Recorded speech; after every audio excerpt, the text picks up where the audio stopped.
Tensions escalating over immigration across the nation. Here in Houston, a number of people detained by ICE at court after their immigration cases were dismissed. Their arrests garnering attention as people question why they were detained and if their right to due process is being violated.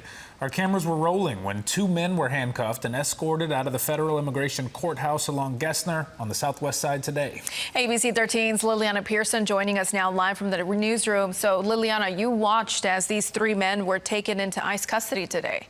Yeah, we did. We know that 3 people were detained yesterday, 3 more people detained today at the federal immigration courthouse on Gessner.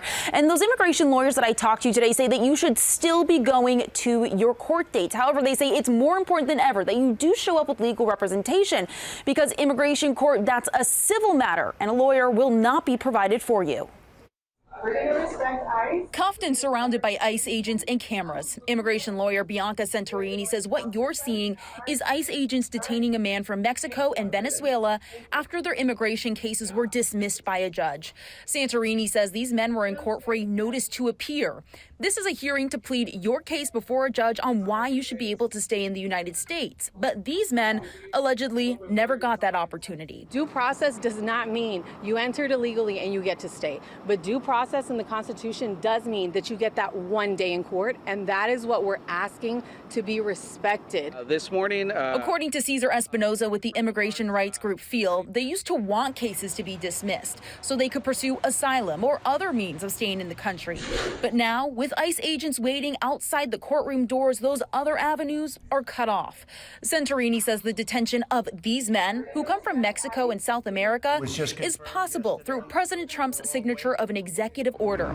Expedited removal used to only be enforceable within 100 miles of the border, but now spans the country and allows someone to be removed from the country without seeing a judge if they've been in the United States for less than 2 years. The executive order on the White House page points towards targeting criminals and violent offenders, but Santorini says none of the men she represents have criminal records. That's not what we're seeing. We spoke to Susha Modi, a former professor and now an immigration lawyer with the Modi law firm, who says that the courts know these men have no criminal records based on the process they went through to get their court appearance. Often they were paroled out of immigration jail. So majority, I mean, probably the vast majority of them had no criminal history whatsoever.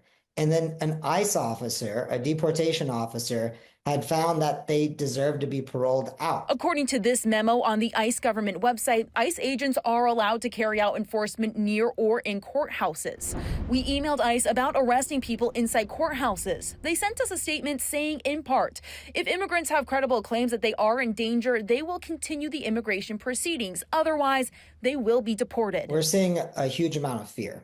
And in a way, a lot of people feel trapped. Both Modi and Santorini say they worry these actions will deter people who are trying to gain legal status from showing up to court.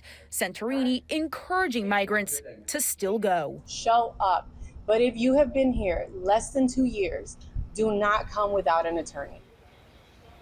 Santorini also telling us today that she knows at least 3 of these people do currently have pending asylum cases. I'm Liliana Pearson, ABC 13 Eyewitness News.